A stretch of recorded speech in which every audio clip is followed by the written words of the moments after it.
Okay, now we're going to start providing you details on the second part of this. So, um, when somebody passes away, the credit cards are usually locked up, and this is pretty much how it's done, and it's expected. We contacted Chase to try to keep the credit card for my mom. Chase right away said no and did not even offer to let her apply for a credit card. We reached out to Bank of America and they worked with her and actually were able to provide her with a credit card and also give her some details of how everything happens when a partner passes away in Florida. So we were very grateful for that. Like I said, Chase would not even talk to her about details of her credit card. In about a few weeks, we finally got access to the accounts. With what my dad went through with his cancer and his sickness, his record keeping was not the best. Chase, we found out, was owed about $1,500. And we were not quite sure on how much my mom was going to get a month. There was a couple pensions involved, and it takes a while to get that started. So we set up with everybody's going to get $25 a month to start out so we can start making payments to cover all the debts.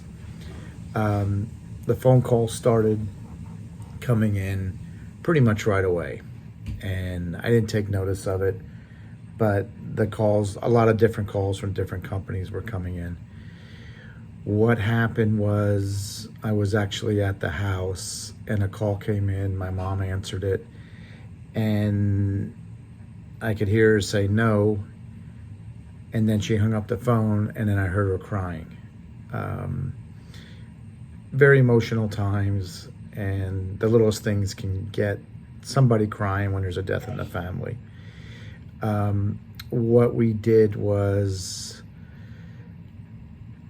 just took care of mom and let her grieve in her ways and just tried to support her best we could.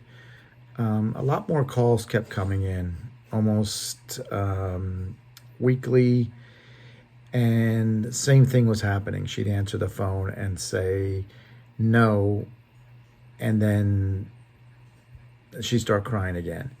And finally, I picked up a phone and scrolled through the ID tag and took a look at it. And here, the company that was calling was actually Chase. And I asked my mom what was happening, and what she said was that they would call and ask if my dad was there, and my mom would say no, and they'd hang up.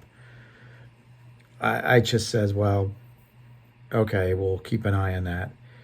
I was fortunate enough to be at the house one time, and one of these calls came in, and I grabbed the phone, answered it, and a person said, and my dad's name is, my dad there, Gerald there. And I said no. The reason, and before I could even say another word, they hung up the phone.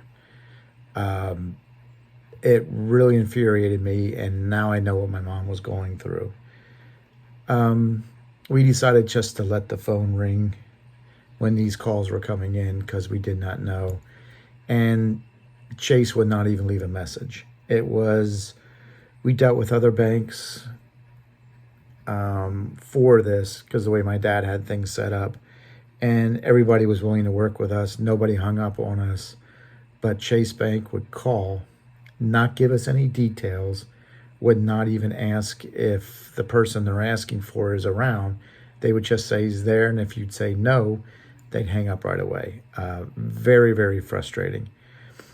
I just, again, documenting this for myself, so I have all the notes, but also to hopefully this helps somebody. I'm going to do another part. I'll see I'm about 5 minutes into this. I'll post part of my writings here. I'll have all the details in the description. And hopefully this helps somebody else. We'll get to part 3 here in a few days. And that's it. Thank you. Peace.